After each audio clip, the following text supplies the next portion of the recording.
I'm a police officer. Tonight, we kept getting the same call. All officers on duty. We have just received a call from a woman claiming that something is outside of her home. Report to the scene immediately. I immediately stepped on the gas pedal and drive onto the highway. I looked over at my partner Christian and gave him an eyebrow raise. You think we're gonna see a monster tonight? I joked about the call. Shut the fuck up, Dawson. Christian responded to me, laughing. They said we should take every call seriously, but fuck it, I guess. I was supposed to be home in an hour, so me and my wife Michelle could have a late night TV dinner. But it seems that at this rate, we wouldn't be able to. I was too nervous to call her at the moment because I didn't want her to get upset at my possible absences from home tonight. We continued driving down the highway and looked at the given address from the dispatcher. It was only a couple more minutes away, so I sped up a little bit to get there quicker. Do you think that you're gonna have that TV dinner with your wife tonight now? Christian asked me. I shrugged, watching the cars and streetlights pass by. If this is the last call, hopefully. We haven't been able to do anything together for the weeks. I sigh. I really miss the times we used to have together. I get what you mean. Work is a pain in the ass. Let's just get this call done. It's probably nothing, Christian reassures me. I take a turn and go into the silent neighborhood, pulling into a row of houses. I drive towards a diverting 2-story house. I double-check the address and look back at it. We were here. We got out of our car and we saw the distraught woman who made the call outside of her home, awaiting our arrival. We quickly made our way over to her as she steps off her porch. I could see that she has been crying, seeing a stream of tears running down her eyes. Ma'am, it's okay. We're here now. Is the guy still inside of your house now? It's not a person. The woman cries. I can't even explain what it was doing. She stops mid-sentence as she starts to break down. Me and Christian look at each other and exchange a concerned gaze, before turning back to the woman. Where do you think it is? Is it still here? Are you even sure it's not a person? Christian says with a little more order in his voice. The woman continues to sniffle. It's in the backyard. I'm sure it was a person. Just hurry. We tell the woman to go inside our home as we pull out our guns from our holsters and flashlights since there wasn't no source of light coming from our backyard. We made our way into the backyard and flicked on our flashlights. As we stepped foot into the grass, I immediately got an eerie and unsettled feeling setting in me. I didn't hear or see anything, yet I didn't feel safe. Me and Christian moved our flashlight around and moved the light throughout the entire yard, taking prompt glances, but there was nothing in sight. You see anything? I say to Christian. He shakes his head. Nope. Seems like bullshit so far, he responds. Still glancing around, we both notice a deck beside us that connects to the house. We move our flashlights below it.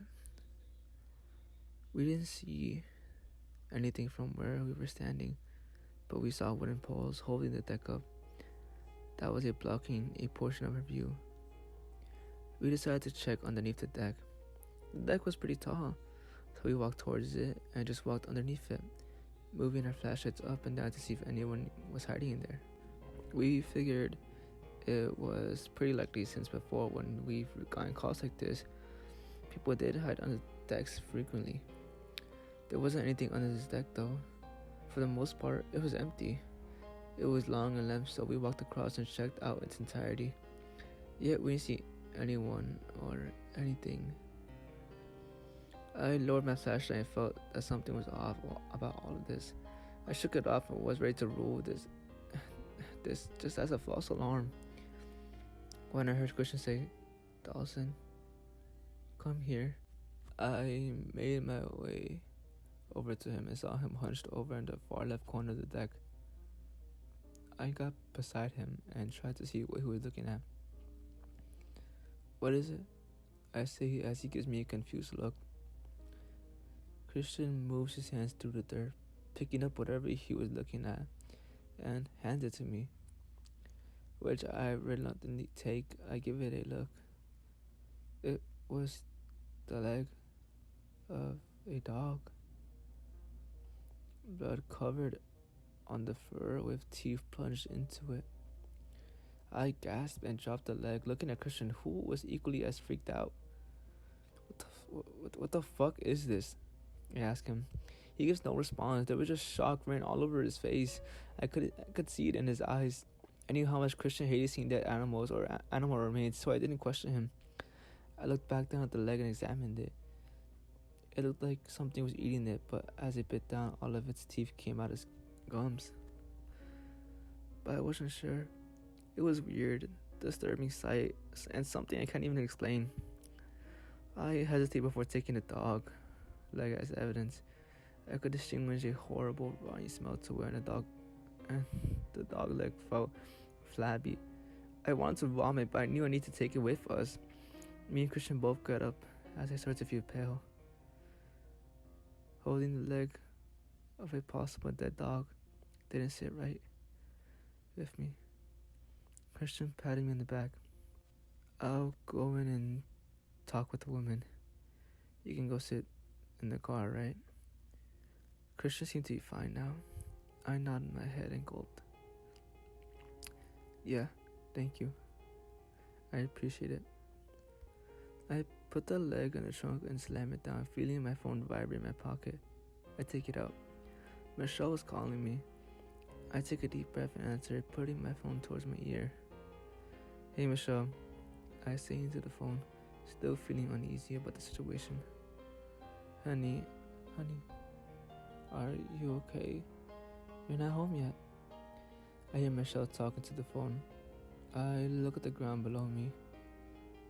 "Yeah, I know. I'm probably going to have a late shift tonight. Sorry," I responded with guilt. "Oh, that's fine, I guess. Is something happening?" "Yep, everything is fine. Just had to respond to a weird call. And I think about the dog's leg. Found a peculiar item." I sighed into the phone. The other end is silent for a few moments.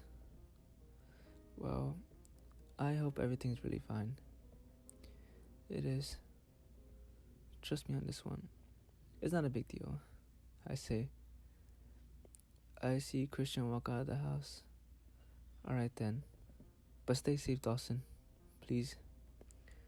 The call ends. Me and Christian get into the patrol car, sitting there for a minute, thinking about what just happened. I examined the neighborhood. It was dark. Almost every house had no light reflecting onto the street. And no street lamps were on. Just darkness. The vibe was unlike anything I've been in before, even in my 9 years as a police officer. "What did the lady say?" I finally said to Christian, beginning to start the car. I asked if she had any cameras so we could see anything entered her backyard, but she said she didn't. She said she saw some kind of creature in her yard eating some kind of animal. He motions his head to the back of the car, where the dog leg is. I understood what it meant. "We probably need to take the dog leg to the station, check it out. Something feels supernatural about this." I wanted to say something, but I didn't. I agreed. No human could just rip a leg clean from a dog, and I don't think any human would have the audacity to try eating it. I wasn't going to jump to any conclusions, but the call was something to take into account. We started to get a signal from a dispatcher on my radio. I quickly turned on my radio as me and Christian listened. We had just received 2 calls from people saying that something was in the backyard of their home. Officers are already en route to one address. I need other officers on scene at the other one immediately. Christian and I locked eyes on each other with a confounding fear.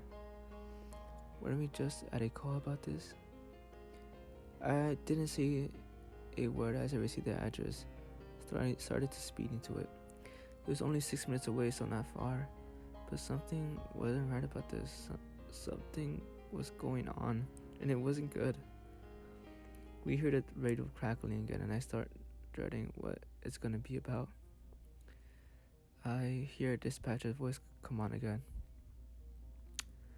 We have just received another call from someone saying that something was walking around their property. We need officers on the scene. I repeat, we have just received a fourth call that something was walking around someone's property. What the fuck is happening? Christian says. My hands start shaking on the steering wheel as I take a turn. Something's not right, man. My voice quivers. Snap out of it, Dawson. It's going to be fine. Christian tries to unnerve me. I shake my head. The radio crackles again. Me and Christian listen carefully. We have received a call from a man saying that something was hanging out at the side of his house. Officers are on the scene now. Shit. I muttered to myself. I continue heading to the address that was originally sent to us. Speeding up now. We were getting closer to our destination, and never has something happened like this. We've never gotten multiple calls in a row about someone being in people's yards. This was different though. These were reports on something in people's yards. Whatever the hell that meant, it's never been on this caliber before. We pulled towards a house on the street and we immediately had our guns drawn. After the last call, we checked out, and after hearing all of those other reports, we weren't taking this one lightly because something was seriously wrong. Me and Christian peeked our heads into the backyard but didn't see anything. The lights in this house were on, so at least we knew the resident was still okay. That was until we heard the sound of a man giving the most blood-curdling scream I've ever heard from someone inside the home. We immediately rushed to the front door, preparing to enter with force. Christian gives me a scared look, and I gave him a signal to be brave. I looked at the door and took a deep breath as I continued hearing screams. I went as I take a step back from the door. I sprinted toward the door and bashed my entire body into it with all my force. Right as the screaming stops, knocking down the door, I crashed down into the floor, shoulder first. I see Christian run into the house with his gun, yelling, "Police!" The screaming was still absent, and I began thinking that we were too late. The living room and dining room were in sight from the front door, and we didn't see anything in either room. That's when we decided to check out the kitchen. I sensed that the kitchen was right around the corner, so we walked towards the living room and took a hard left around the wall. As we entered the kitchen, we saw the remains of a man hunched over the sink, mutilated from the neck down to his calf. I gagged a bit, feeling the need to throw up. I put my head down, lowering my gut.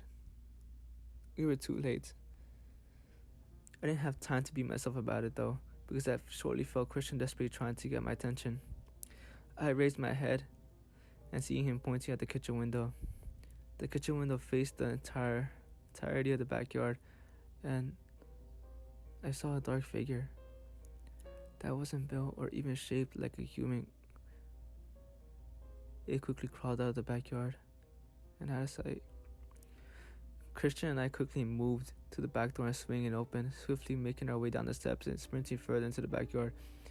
We no longer saw the figure anywhere and rushed to the backyard gate, and we still didn't see anything.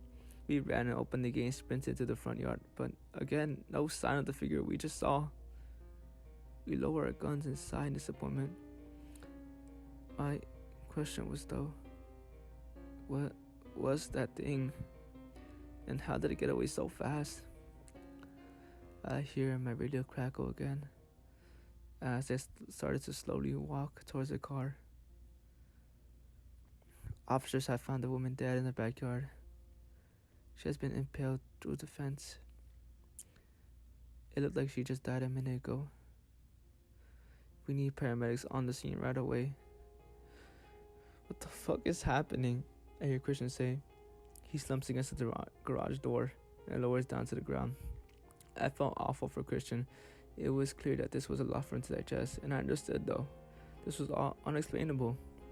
I got in the car and slammed the door shut, unsure what to do. I surveyed the street and tried to search for that creature more, but I still didn't see it.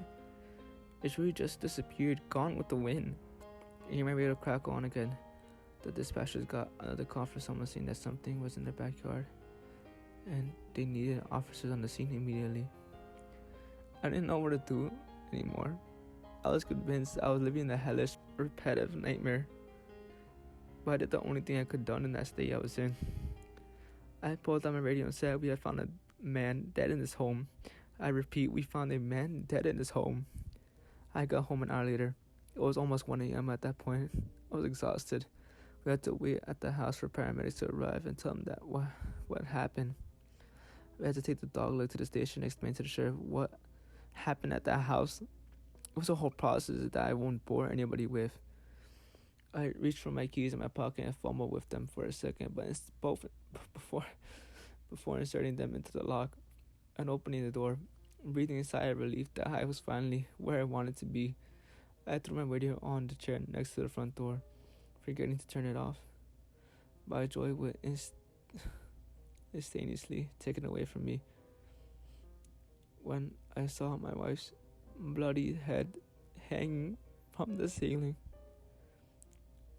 I screamed and fell to my knees and started crying. This was already a horrible night. I couldn't have lost Michelle too, not her. Honey. I heard Michelle's voice from the stairs. Shortly before, I heard her scream too. I got confused as I raised my head up and looked at the stairs. And there she was, standing on the stairs, looking at the ceiling in shock. I looked back at the head on the ceiling. It looked almost exactly like Michelle, but how? If her head was there, but she was alive, then that meant... What the fuck? I didn't know how to express my thoughts. I looked at my overwrought wife. Did you hear anyone come in or anything come in? Michelle looked at me. I could see how terrified and utterly bewildered she was. Dawson, Michelle, this is important. Have you seen anything outside the house? No. I didn't hear anything coming either. I figured she was telling the truth. That doesn't explain how identical the head was to my wife. The facial features, the hair, everything. I slowly got back up to my feet, walked past the stairs and went towards the kitchen. Something was drawing me there. My gut was telling me to go. What are you doing? What are you gonna do about it? This decapitated head. I heard my wife yell at me. I stuttered for a few seconds before putting my words together. Hold on. I walked into the kitchen and looked at the counter and nearly had a heart attack. Michelle, I shouted, but I didn't hear a response back. I continued looking at the counter. It was a head, covered in blood, that was almost identical to me. I tried to put two and two together, but I just couldn't. I didn't fucking know what was happening anymore. My mouth was agape, searching for more words to say, but I was fearful of the situation. These heads, who were they originally and how did they get here? I felt my phone buzz and I pulled it out. It was a text from Christian. Normally he doesn't text me this late, so I was confused, and I opened it. I looked at the text and it read, I'm still on my shift, and we got a call from someone saying that they saw something in their neighbor's yard. I got the address they provided. It's your house. Don't panic. I'm on the way. My heart dropped reading this. I Still didn't know what things were going into people's yards to do whatever the hell knows. But I didn't want to find out. I was unsure of everything at this point. Michelle? I continued saying my wife's name, but I still didn't hear a response back from her. I walked out of the kitchen and saw her standing at one of the back doors by the dining room, looking out to the backyard shaking. I went next to her to see what she was looking at. That's when I saw it. The same dark figure I saw earlier standing in the middle of our backyard, staring dead at me. I couldn't make out of some of his features this time. It was tall and bulky. Its arms and claws were so long that it just looked so unnatural. I couldn't make any of his facial features, but I could see its eyes. There was nothing but darkness in them. I didn't feel anything anymore looking at it. I lost all feeling in my body and mind. I only felt fear and trepidation. I felt like a bomb ready to explode. What was once responding to calls, living this, was now me living through it myself. There was a strong ambience now, and the creature had a mansion that made my heart beat faster and faster. My actions and thoughts started to feel that they were getting flooded and breached with something utterly worldly. I was feeling abstracted now. One thought only crossed my mind. My phone was still in my hand. I opened it, dialing 911.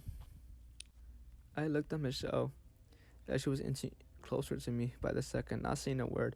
I looked back at the thing that was out in our backyard. It got into a crawling position and it was making noises that I couldn't even tell what it sounded like. I put my phone to my ear as I hear a dispatcher pick up. 911, what's your emergency? I didn't say anything for a moment. All I can do is look at the creature. Look at the being that was in my backyard. What's your emergency? The dispatcher repeats themselves. I finally find the courage to say something. Something I didn't think I was going to say that night.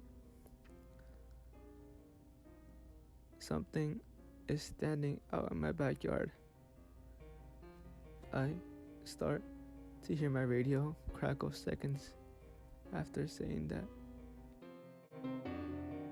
I do want to say thank you guys for hearing this again. I hope you guys do enjoy these videos, and I'll catch you guys again. Bye.